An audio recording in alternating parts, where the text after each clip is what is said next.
Warganet, kita masuk ke putaran kedua. Paslon 1 mengajukan pertanyaan kepada Paslon 3. Waktu Bapak bertanya 1 menit, mulai Bapak bicara. Baik, terima kasih. Saya mengajukan pertanyaan 03. Ada saya melihat di media sosial bahwa 03 merekrut pegawai ASN termasuk TPP yang berkeadilan. Saya pengen tahu yang berkeadilan seperti apa, dan termasuk apakah 03 akan menambah TPP, ya kan? Apa dasarnya, apa yang dimaksud berkeadilan ini, apa ini? Silakan, terima kasih. Mau dimanfaatkan Bapak? Cukup? Baik. Kita persilakan Paslon 3 untuk menjawab pertanyaan yang diajukan tadi oleh Paslon 1. Waktu Bapak menjawab 2 menit, mulai Bapak bicara. Jadi begini, di dalam pemerintahan itu kita harus melihat dulu bagaimana sistem rekrutmen daripada pejabat. Mulai dari mapping personal yang harus dilakukan secara benar. Kemudian bagaimana kita membangun career planning mereka, career development mereka. Sehingga nantinya kita di dalam merekrut pejabat itu harus berdasarkan kapasitas dan kapabilitas daripada mereka. Kita menempatkan orang yang tepat dengan beban yang diberikan. Kemudian juga sampai ke level bawah. Bagaimana keadilan dalam bentuk jabatan, keadilan dalam bentuk kesejahteraan harus kita perkuat. Artinya begini, memang di level pejabat, eselon 2, eselon 3, eselon 4, pasti berbeda bentuk kesejahteraan yang diberikan. Tapi space yang terjadi itu, menurut banyak orang, menurut masukan yang disampaikan kepada kami juga, itu mereka merasakan bahwa itu kurang adil. Artinya bentuk perhatian itu lebih kepada pejabat atasan. Dan ini tentu menjadi masukan. Bagaimana kita ke depan untuk menata supaya keadilan itu bisa kita konkretkan. Betul, keterbatasan fiskal kita juga ada. Kita juga harus melakukan maintenance, melakukan pembangunan infrastruktur dan segala macamnya. Tapi profesionalitas daripada ASN juga harus kita hargai lebih. Dan menghargai lebih itu tentu ada rasa keadilan yang kita ciptakan mulai dari pegawai ataupun pejabat yang di bawah, itu harus kita berikan penghargaan. Sehingga pada masanya mereka merasakan kalau orang mendapatkan salary yang seperti ini, maka semua akan berkata itu wajar. Tapi kalau nanti dia mendapatkan salary yang ini katakan tidak wajar, itu mungkin. Terima kasih. Waktu habis.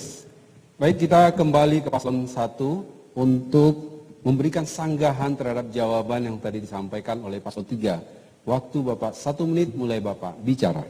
Baik, terima kasih. Jadi begini, kita di pemerintahan ya, termasuk BKD selalu melaporkan. Malahan kita mendapat juara 2 di Kanggrek 12 Sumbar Riau dalam mutasi di pemerintah Kota Bukit Tinggi. Itu bukti bahwa kita sudah benar melakukan mutasi, ya. Dan kedua, masalah TPP itu diatur oleh Permendagri nomor 061, jelas kan? Sesuai dengan jabatan.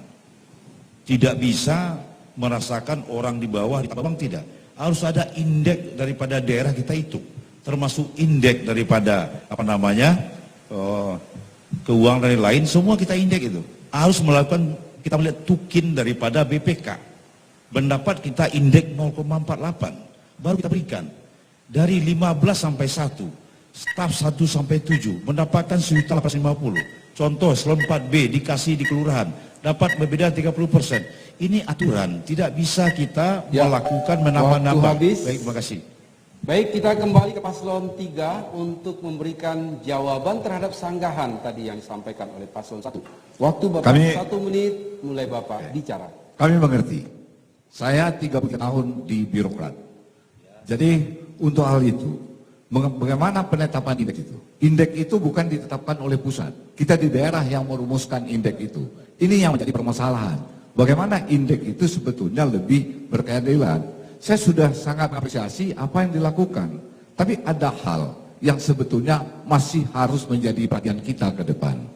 Kemudian masalah penghargaan daripada sisi badan kepegawaian yang dilakukan. Itu saya melihat kondisi real. banyak keluhan. Mungkin kepada Bapak keluhan itu tidak sampai. Dan Bapak kan juga pernah bertanya sama saya bagaimana kondisi personal ini. Sehingga mereka mengadu sama saya. Dalam hal ini, saya mohon maaf, ini bukan masalah personal. Saya juga bertanggung jawab mengakomodir. Saya katakan, tunggu saya jadi wali kota. Nanti saya akan lakukan ini secara benar. Asik. Ya, waktu habis. Ya, kita beri aplaus dulu untuk semua pasangan calon. Baik para hadirin pemirsa, warganet dimanapun Anda berada. Debat kita pada segmen 4 ini semakin seru dan semakin hangat. Ya. Baik, kita berikan kesempatan ketiga untuk paslon 3 mengajukan pertanyaan kepada paslon 2 terlebih dahulu. Waktu Bapak 1 menit, mulai Bapak bicara. Terima kasih. Jadi di dalam mengelola pemerintahan, kita perlu melihat daripada manajemen apa yang harus kita lakukan secara benar. Ada beberapa prinsip manajemen di pemerintahan. Untuk itu kami ingin menanyakan, bagaimana bentuk tata kelola pemerintahan dengan manajemen yang Bapak terapkan nanti. Masih ada waktu? Mau ditambahkan Pak? Cukup, ya. Baik, kita persilakan paslon 2 untuk menjawab pertanyaan dari paslon 1. Waktu Bapak 2 menit, mulai Bapak bicara. Baik, tadi sudah kita jelaskan bahwasanya perubahan paradigma itu adalah suatu hal yang sangat penting sekali. Karena kami adalah pelayan masyarakat. Sehingga setelah kita menularkan ini semuanya kepada seluruh aparatur pemerintah, sampai kepada tahap paling terdepan dalam pelayanan yaitu RT RW, Satpol PP, petugas kebersihan, itu memang kita jadikan pelayan daripada masyarakat semuanya. Sehingga kebijakan-kebijakan yang akan kami tularkan nanti itu juga adalah kebijakan-kebijakan yang sangat-sangat partisipatif. Satpol PP bukan lagi untuk mengejar-ngejar para pedagang-pedagang, tapi melayani agar anak-anak kita berjualan bisa nyaman, bisa indah, kemudian bisa memberikan penjualan lebih banyak. Lebih dari itu tentu ya, direct man on the right place ya. Dan itu yang diinginkan oleh Rasulullah ya. Kalau hal itu diberikan kepada yang bukan ahlinya, tunggu sajalah saat kehancuran. Kita akan meletakkan seseorang pada tempatnya, bukan dikarenakan kedekatan dengan wali kota, bukan karena hal-hal lain yang dilakukan kepada wali kota, tapi kita ingin orang-orang yang sangat profesional untuk menangani sesuatu yang paling tepat dia tangani. Nah, para pendengar yang berbahagia, kita inginkan memang ke depan ini membuat sesuatu yang nyaman di tingkat pemerintahan. Bukan lagi orang-orang yang kemudian memaksakan kehendaknya kepada bawahan-bawahannya. Kita ingin kebijakan-kebijakan itu ada di tengah masyarakat. Mungkin itu yang kita inginkan, sehingga kita ingin benar-benar wali kota ini diganti oleh Pak Herman Safar. Terima kasih. Mau dilengkapi Bapak? Cukup? Ya. Baik, kita kembali ke paslon 3 untuk memberikan sanggahan terhadap jawaban tadi yang disampaikan oleh paslon 2. Waktu Bapak 1 menit, mulai Bapak bicara. Maaf, sebetulnya saya kasihan Pak dengan jawabannya seperti ini. Karena manajemen pemerintahan itu tidak seperti itu. Dalam manajemen pemerintahan, ada sistem, ada prinsip dari manajemen yang harus kita lakukan. Saya contohkan, tadi Bapak mengatakan saya ambil itu, manajemen partisipatif. Bagaimana kita menggerakkan seluruh stakeholder ikut memberikan kontribusi terhadap pelaksanaan pemerintah. Pemerintah itu juga harus menganut sistem, harus transparan. Kemudian juga di samping transparan, akuntabilitasnya juga pemerintah itu harus berani bertanggung jawab dan bertanggung gugat. Itu istilahnya di dalam pemerintahan. Sehingga jalannya pemerintah itu sangat ditentukan oleh bagaimana bentuk manajemen yang Bapak lakukan. Ada konsep pemerintahan yang paling diterapkan oleh banyak orang, yaitu dengan reinventing government. Di sana bagaimana kita merubah? Ya, waktu habis Pak. Baik, kita langsung saja berikan kesempatan kembali kepada paslon 2 untuk menjawab sanggahan tadi yang disampaikan oleh paslon 3. Waktu Bapak 1 menit, mulai Bapak bicara. Terima kasih. Silahkan Bapak baca PP tentang reformasi birokrasi ya. Semua itu ada area yang akan kita reformasi, itu 8 area. Yang semua Bapak sebut itu semuanya ada di dalam. Dan yang paling bawahnya itu adalah tentang perubahan paradigma. Ketika paradigma itu sudah berubah, maka tentang akuntabilitas, tentang pelayanan publik, tentang apa yang Bapak sebut semua itu sudah selesai semuanya. Asal wali kotanya mengatakan saya adalah pelayan masyarakat. Aparaturnya mengatakan kami adalah pelayan masyarakat. Orang terendah ya, yang kita akan perhatikan insyaallah honorariumnya kita akan tingkatkan. Semua aparatur yang ada di tingkat bawah itu kita akan perhatikan dia adalah pelayan yang langsung berhubungan dengan masyarakat. Maka masalah akuntabilitas segala macam itu akan terselesaikan dengan sendirinya asal paradigma pemerintahan ini berubah. Mungkin itu yang paling penting Pak Wali. Masih ada waktu? Mau tambahkan Bapak? Ya, cukup. Baik para hadirin, pemirsa, warganet dimanapun Anda berada, selanjutnya kita akan menyaksikan bagaimana paslon 1 menjawab pertanyaan dari paslon 2. Waktu maaf 3. Paslon 3 kami persilakan untuk mengajukan pertanyaan kepada paslon 1. Waktu Bapak 1 menit mulai Bapak bicara. Baik, terima kasih banyak. Assalamualaikum warahmatullahi wabarakatuh. Inya Ramlan, Pak Inya. Pertanyaan saya simpel sebenarnya. Ini mengenai pelayanan publik. Pelayanan publik adalah pelayanan yang diberikan oleh pemerintah kepada masyarakat, baik berupa barang, jasa, dan pelayanan administratif. Artinya, apakah Bansos, BLT, dan PKH itu juga termasuk dalam pelayanan publik? Nah, pertanyaan saya, dananya juga yang digunakan itu apakah dari APBD, atau dana APBN, atau dana pribadi? Terima kasih. Mau ditambahkan Bapak? Paslon 3 cukup? Ya, baik cukup. Kita langsung saja dengarkan jawaban dari paslon 1 atas pertanyaan yang diajukan paslon 3. Waktu Bapak menjawab 2 menit, mulai Bapak bicara. Jadi terima kasih Pak David Khalid ya. Ini yang pertama bicara soal pelayanan publik. Ya. Artinya fungsi pemerintah itu ada 4.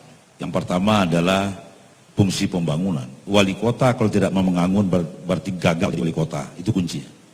Yang kedua, wali kota itu fungsi pelayanan. Di sini pelayanan. Ya kan? Yang ketiga, bagaimana fungsi pemerintah mengatur. Mengatur. Ya kan? Yang keempat adalah fungsi pemerintah pemberdayaan. Di sini soal pelayanan terhadap dari bantuan-bantuan. Kalau PKH itu dari Menteri Sosial. Ya, dari Kementerian Sosial itu tidak ada dari pribadi dan tidak bisa ditambah-tambah uangnya. Sudah ada ketentuan. Ya, siapa yang berhak menerima PKH itu? Kader-kader itulah yang mengusulkan kepada dinas sosial. Iya. Maaf, sebentar, maaf, jangan dibantah saya ya. Jangan dibantah ya. Dari kader nanti terus ke dinas sosial kita olah, dari dinas sosial terus ke wali kota saya tanda tangani, dikirim ke pusat diusulkan. Bantuan itu dari pusat, ya, dari pusat. Nah, dan seterusnya tentu bantuan-bantuan ini kita berikan ada 9 macam PKH itu. Anak sekolah, ya kan, disabilitas, orang tua termasuk yang dilihat oleh 02 yang ada ditaruh itu dibantu itu, dapat bantuan itu. Nah, itulah dari sisi pelayanan, tentu bagaimanapun kita selalu memberikan pelayanan di bidang terhadap bantuan ini yang diusulkan oleh pemerintah daerah. Ini berubah-ubah orangnya. Berubah-ubah ini. So kota ini adalah kota pariwisata. Orang ingin datang ke Bukit Tinggi mencari hidup, ya kan? Persoalan kemiskinan dia bergerak-gerak terus. Sudah banyak kok orang-orang PKH ini yang mengatakan tidak mau menerima bantuan lagi, ada. Itu. Baik, sedikit cukup. Ya, cukup. Baik, kita kembali ke paslon 3 untuk memberikan sanggahan terhadap jawaban tadi yang disampaikan oleh paslon 1. Ya, baik, waktu Bapak 1 menit, mulai Bapak bicara. Baik, terima kasih banyak atas jawabannya Pak. Karena memang di dalam hal pelayanan publik juga, di dalam transparansi juga ini sangat dibutuhkan. Artinya sebagai komitmen kita terhadap pemerintahan. Artinya seberapa jauh komitmen Bapak di dalam mewujudkan transparansi dengan menggunakan IT, teknologi, untuk menunjukkan bahwa yang dibantu ini adalah bantuan dari pemerintah pusat dan bukan hanya dari pemerintah, sebagai wujud tanggung jawab kepada pemerintah pusat gitu Pak artinya. Dan juga supaya bisa dipanggil masyarakat. Terima kasih banyak Pak, silakan. Mau ditambahkan Bapak? Ya, saya ingin meluruskan masalah PKH. PKH itu tidak ada urusan dengan kader dan pemerintah kota. PKH itu ada pendamping yang di SK-kan oleh Kementerian Sosial. Kalau di Bukit Tinggi jumlahnya 15. Kelompok PKH itu ada 88. Semuanya masuk by rekening seluruhnya. Tidak ada kader, tidak ada siapapun yang mengintervensi itu. Ini meluruskan saja, makasih. Ya, waktu habis. Kita kembali ke paslon 1 untuk menjawab sanggahan tadi yang disampaikan oleh paslon 3. Waktu Bapak 1 menit, mulai Bapak bicara. Terima kasih Pak David Kalik. Saya tidak akan pernah memanggil saudara. Saya akan selalu memanggil Bapak. Saya akan manggil Bapak kepada Bapak David Kalik. Terima kasih, saya menganggap ini sebuah masukan, sebuah masukan kepada kami paslon 01. Tapi yang jelas, di Bukit Tinggi memang dinamikanya seperti itu. Untuk penerima PKH tadi sudah disampaikan, setiap tahapan itu ada dinamika, ada perubahan-perubahan. Dan tidak sedikit penerima PKH sebelumnya itu yang tidak lagi menerima tahun berikutnya. Dan mereka secara nyata-nyata menolak, kami tidak pantas lagi diberikan bantuan. Dan ini sudah cukup banyak yang terjadi yang seperti ini. Nah kemudian kepedulian kita terhadap masyarakat, nah tentu saja harus kita kedepankan. Artinya di dalam memberikan pelayanan seperti yang kami sampaikan tadi, semuanya kantor lurah itu dibangun bukan untuk pegawai. Karena ya, waktu habis. Baik para hadirin, kita beri aplaus untuk ketiga paslon. Hadirin pemirsa dan warganet dimanapun Anda berada, kita sudah menyaksikan tadi bagaimana kebijakan-kebijakan, program, dan terobosan-terobosan yang akan dilakukan oleh ketiga paslon. Dan kita juga sudah menyaksikan bagaimana ketiga paslon saling beradu argumentasi, kemudian saling mengkritik, dan saling menyerang program masing-masing. Dan saya sebagai moderator tentu tidak berhak untuk melakukan penilaian apa-apa terhadap debat ini. Andalah sebagai warga Kota Bukit Tinggi yang paling berhak untuk menentukan pilihan dari apa yang tadi mereka janjikan kepada kita.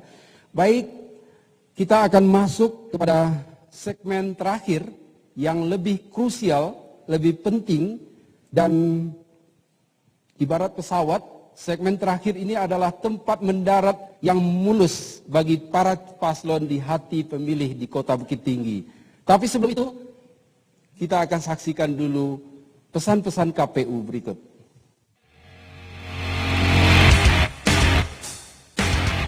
Pemilihan serentak di tahun 2020 memberikan warna tersendiri bagi pemilihan gubernur dan wakil gubernur Sumatera Barat serta wali kota dan wakil wali kota Bukit Tinggi di tahun 2020. Kita melaksanakan pemilihan di masa pandemi. Kita mengajak seluruh masyarakat Kota Bukit Tinggi, mari gunakan hak pilih. Hindari golput, hindari politik uang, hindari hoax, hindari ujaran kebencian. Mari menjadi pemilih yang rasional, menjadi pemilih yang cerdas. Ingat, 9 Desember, mari ke TPS.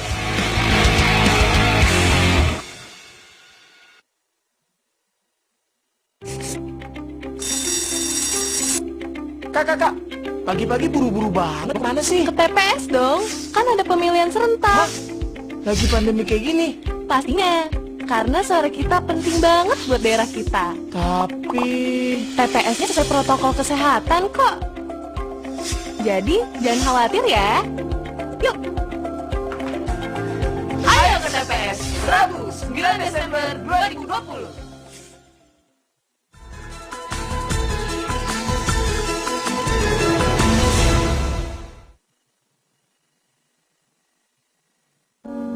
Mereka berjuang.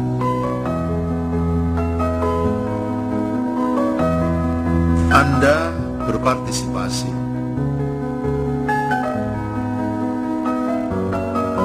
Protokol kesehatan diterapkan.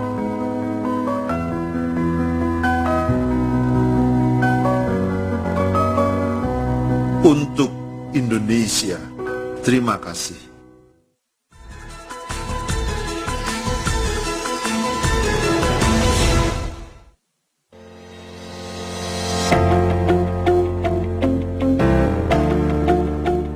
Proses yang dilaksanakan berjenjang dalam rekapitulasi daftar pemilih bertujuan untuk memastikan setiap warga yang memenuhi syarat sebagai pemilih terdaftar dalam daftar pemilih tetap.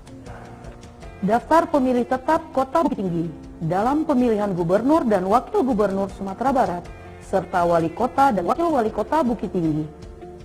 Jumlah pemilih laki-laki 38.031 pemilih. Jumlah pemilih perempuan 39.625 pemilih. Jumlah pemilih laki-laki dan perempuan 77.656 pemilih. Yang tersebar dalam 3 kecamatan, 24 kelurahan, dan 233 TPS di Kota Bukit Tinggi.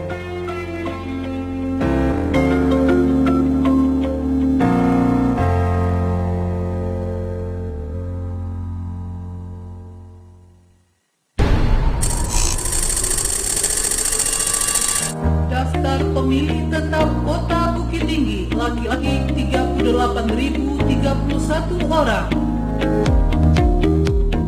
perempuan 39.625 orang,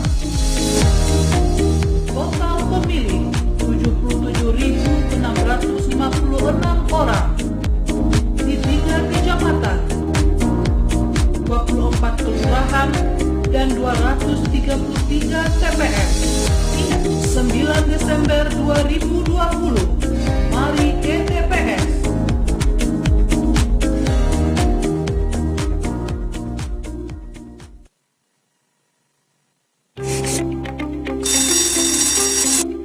Kak, pagi-pagi buru-buru banget. Mau kemana sih? Ke TPS dong, kan ada pemilihan serentak. Hah? Lagi pandemi kayak gini? Pastinya, karena suara kita penting banget buat daerah kita. Tapi TPS-nya sesuai protokol kesehatan kok. Jadi, jangan khawatir ya. Yuk! ayo ke TPS, Rabu 9 Desember 2020.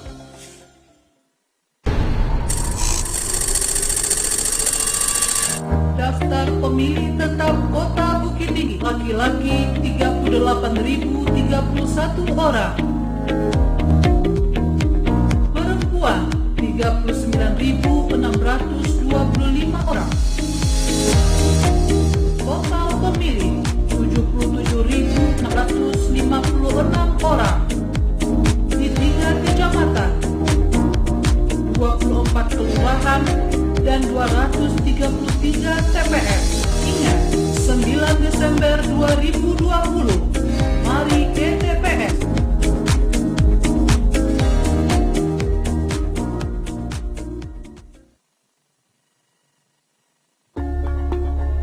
Kita semua punya hak yang sama untuk memilih, termasuk para penyandang disabilitas. KPU memastikan TPS akses untuk pemilih disabilitas dan tetap menerapkan protokol kesehatan COVID-19. Apabila perlu didampingi saat mencoblos, petugas kami siap melayani. Untuk pemilih disabilitas netra, disediakan template surat suara dengan huruf Braille. Ayo ke TPS, Rabu 9 Desember 2020.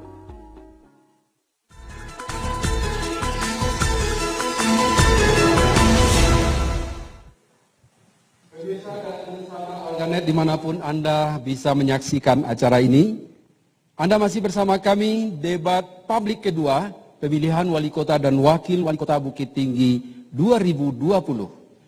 Kini tiba saatnya bagi kita untuk masuk pada segmen kelima, yaitu segmen pamungkas.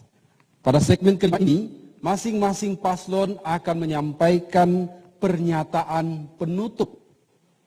Kita semua tahu bahwa warga Bukit Tinggi adalah warga yang sangat rasional dalam menentukan pilihan.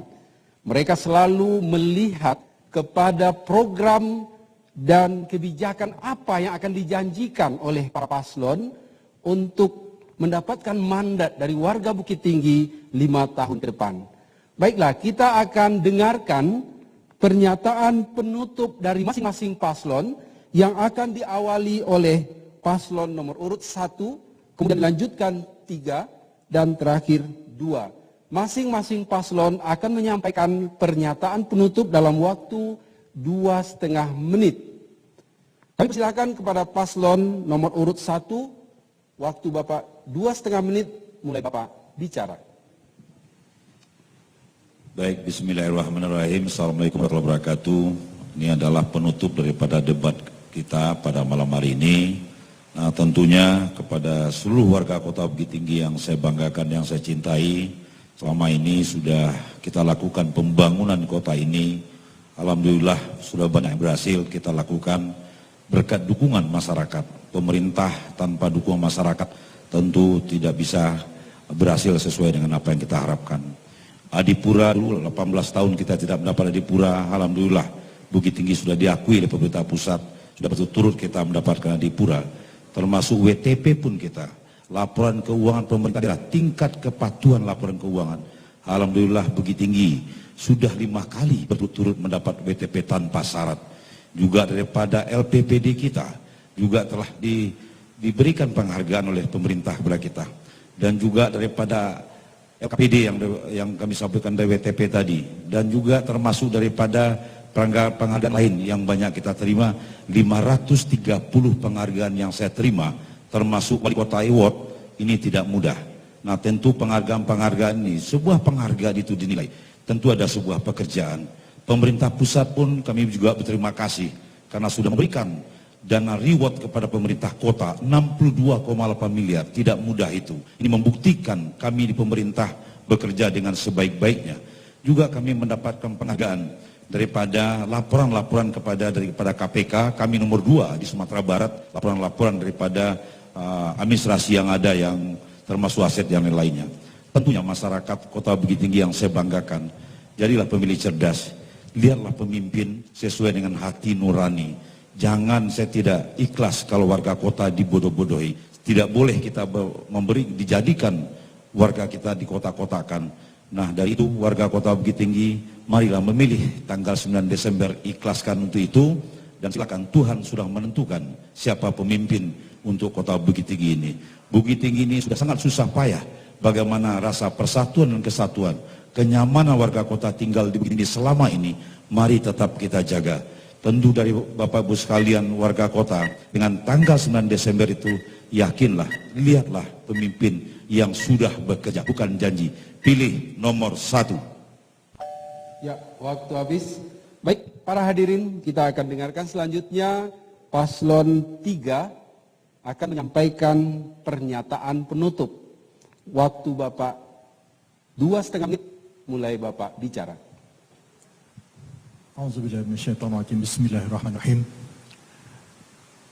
Menjadi pemimpin adalah amanah. Pemimpin bukan diraih, tapi pemimpin diberikan dan dipercayakan. Pemimpin bukan orang yang ramai datang kepada masyarakat pada saat masa kampanye.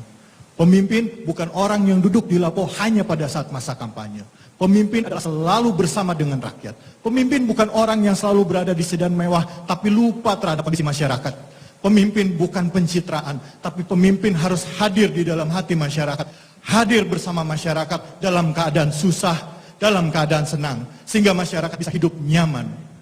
Setiap kesuksesan yang diraih dalam pemerintahan bukan oleh pemimpinnya, tetapi hasil kerja keras bersama. Seluruh ASN, seluruh masyarakat bergandengan tangan membangun kota ini. Tidak ada artinya kesuksesan atas nama kami, tapi kesuksesan adalah atas nama kita bersama, atas nama warga Kota Bukit Tinggi. Itulah figur pemimpin yang tentunya semuanya harus didasari karena ketakwaan dan keikhlasan semata-mata karena Allah. Pemimpin bukan penguasa. Pemimpin adalah pelayan masyarakat. Dan kami siap melayani. Melayani adalah semangat yang kami bawa untuk masyarakat Bukit Tinggi. Sudah ratusan rumah disiapkan warga untuk kami bersosialisasi dengan ribuan masyarakat Bukit Tinggi. Insya Allah kami meyakini 9 Desember 2020 pemerintahan yang melayanilah yang akan dimenangkan oleh masyarakat Bukit Tinggi. Kemudian pasangan idaman adalah pasangan yang siap melayani, bergerak bersama masyarakat, dan penuh solusi. Mari, tanggal 9, kita coblos nomor 3. Terima kasih. Ya, cukup. Baik, selanjutnya kita persilakan paslon nomor urut 2 untuk menyampaikan pernyataan penutup. Waktu Bapak 2,5 menit mulai Bapak bicara. Baik. Assalamualaikum warahmatullahi wabarakatuh. Warga Bukit Tinggi yang kami cintai. Tanggal 9 Desember ini adalah masanya buat masyarakat, buat rakyat untuk mengganti pemimpin sesuai dengan apa yang mereka harapkan. Kami pasangan Haji Herman Safar bersama Buya Effendi hadir untuk membawa arah baru pemerintahan Kota Bukit Tinggi yang menawarkan pelayanan yang manusiawi, berkeadilan dan beradab, kebijakan yang pro kepada masyarakat, lalu program-program yang bisa kami jamin insya Allah mengangkat kesejahteraan masyarakat Kota Bukit Tinggi. Dengan segala kerendahan hati, jangan lupa pilih Herman Safar Marfendi, nomor 2, Koalisi Bukit Tinggi Hebat, musyawarah dalam bekerja. Mohon maaf dan terima kasih kepada seluruh masyarakat Kota Bukit Tinggi. Kami ucapkan wabillahi taufiq wal hidayah. Wassalamualaikum warahmatullahi wabarakatuh. Kami dari orang-orang yang mungkin tidak berpengalaman, kata orang sebahagian, tapi kami beranjak dari fakta-fakta yang kami temukan di lapangan. Dari fakta-fakta itulah kemudian kami bekerja, kami merencanakan dan membuat sesuatu yang mungkin tidak akan pernah terpikirkan oleh orang lain. Dan itulah pemimpin. Pemimpin ada di tengah masyarakat dan merasakan detak-detak jantung mereka. Apapun yang mereka rasakan, pahit getir kehidupan mereka.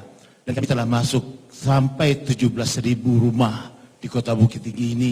Dan kami merasakan pahit getir kehidupan mereka.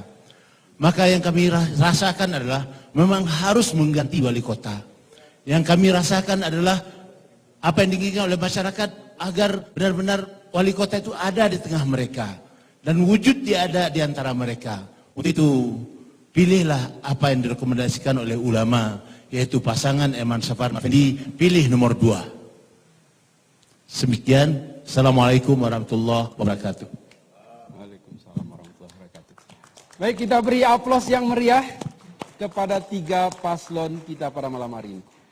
Baik, Bapak Ibu hadirin, pemirsa dan warganet dimanapun Anda berada, dengan berakhirnya tadi closing statement dari paslon 2, maka selesai sudah semua segmen dalam debat kita pada malam hari ini. Tentu saja kita harus berterima kasih kepada ketiga paslon kita yang sudah menyampaikan visi, misi, program, kebijakan untuk memajukan Kota Bukit Tinggi 5 tahun ke depan. Dan kita tentu juga menyadari bahwa debat kali ini bukanlah sekedar seremonial dalam demokrasi elektoral kita, tapi debat ini adalah membangun sebuah kontrak politik antara pemilih warga Kota Bukit Tinggi dengan paslon yang nanti akan diberikan mandat dalam memimpin Kota Bukit Tinggi 5 tahun ke depan. Sekali lagi kita beri aplaus untuk para pemimpin dan bintang kita, putra terbaik Kota Bukit Tinggi. Para hadirin pemirsa warganet dimanapun Anda berada, saya sebagai moderator tentu saja banyak kesalahan dalam memimpin debat pada malam hari ini. Saya mohon maaf atas semua kesalahan itu dan terima kasih kepada semua hadirin yang hadir, warganet yang menyimak sejak awal sampai akhir, dan kami tidak lupa mengingatkan, marilah kita bijak menggunakan jari jemari kita untuk membuat Bukit Tinggi lebih maju dan bersatu ke depan. Selanjutnya saya kembalikan kepada moderator, kepada pembawa acara setelah pesan-pesan pemilu berikut. Hai teman pemilih, ini dia perlengkapan protokol kesehatan di TPS untuk pemilihan 2020. Bagi pemilih, wajib menggunakan masker, membawa pulpen saat datang ke TPS, dan sarung tangan plastik yang akan diberikan di TPS. Sedangkan petugas KPPS wajib menggunakan masker, sarung tangan medis, serta face shield. Perlengkapan yang harus tersedia di TPS: tempat cuci tangan dan sabun, hand sanitizer, alat pengukur suhu tubuh, baju hazmat untuk KPPS, desinfektan yang akan disemprotkan secara berkala di TPS. Jika suhu tubuh pemilih 37,3 derajat Celcius, terdapat bilik khusus, tempat sampah, tinta tetes yang akan diteteskan di jari sebagai tanda sudah memilih. Jadi, tak perlu khawatir untuk datang ke TPS.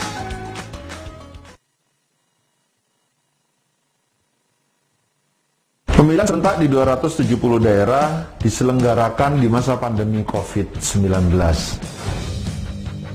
Setiap tahapan pemilihan diselenggarakan dengan menerapkan protokol kesehatan pencegahan penularan COVID-19.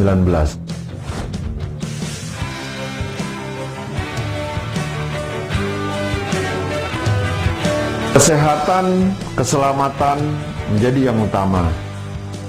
Gunakan hak pilihmu. Rabu, 9 Desember 2020.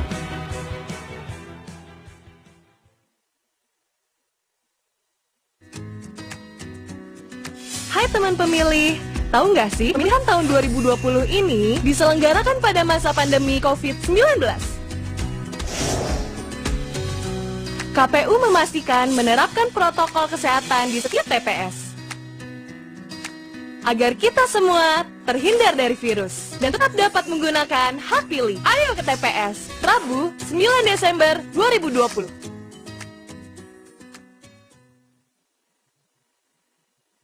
Pemilihan serentak di 270 daerah diselenggarakan di masa pandemi COVID-19. Setiap tahapan pemilihan diselenggarakan dengan menerapkan protokol kesehatan pencegahan penularan COVID-19.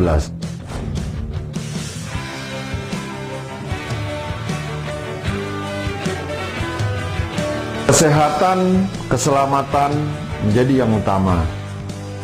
Gunakan hak pilihmu. Rabu, 9 Desember 2020.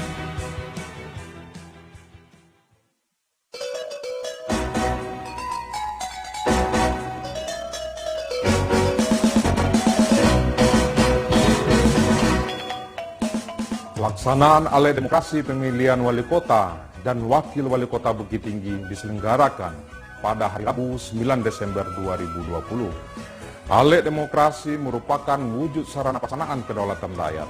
Mari kita ciptakan kondisi Kota Bukit Tinggi yang kondisivitas dan stabilitas. Demokrasi ini harus menjadi pesta rakyat yang berkualitas untuk memilih pemimpin Kota Bukit Tinggi yang amanah.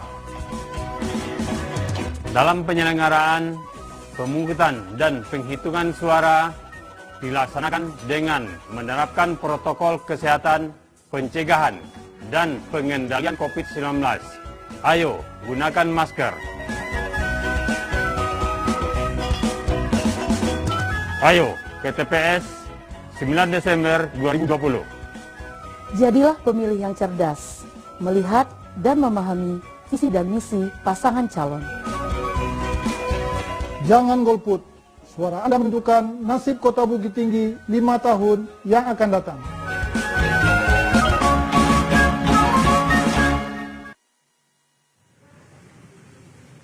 Baik pemirsa, hadirin dan warganet, tadi kita sama-sama menyaksikan seperti apa jalannya debat publik putaran kedua pemilihan Wali Kota dan Wakil Wali Kota Bukit Tinggi tahun 2020. Tentunya dengan harapan setelah dilakukannya 2 kali debat publik ini, kini masyarakat Kota Bukit Tinggi telah memiliki siapa pemimpin yang akan diamanahkan memimpin Kota Bukit Tinggi selama 5 tahun ke depan. Dan kami juga mengingatkan kepada Anda untuk menggunakan hak suara pada tanggal 9 Desember 2020 nanti. Baiklah pemirsa, kami mengucapkan terima kasih atas partisipasi Anda. Sebelumnya juga mengucapkan terima kasih kepada moderator debat kita malam hari ini, Bapak Aidinil Zetra, dan terima kasih kepada 3 pasangan calon Wali Kota dan Wakil Wali Kota Bukit Tinggi yang telah beradu argumen dan menyampaikan visi serta misinya. Baik pemirsa, saya Mona Zarinisa, mewakili kerabat yang bertugas mengucapkan terima kasih. Wassalamualaikum warahmatullahi wabarakatuh dan sampai jumpa.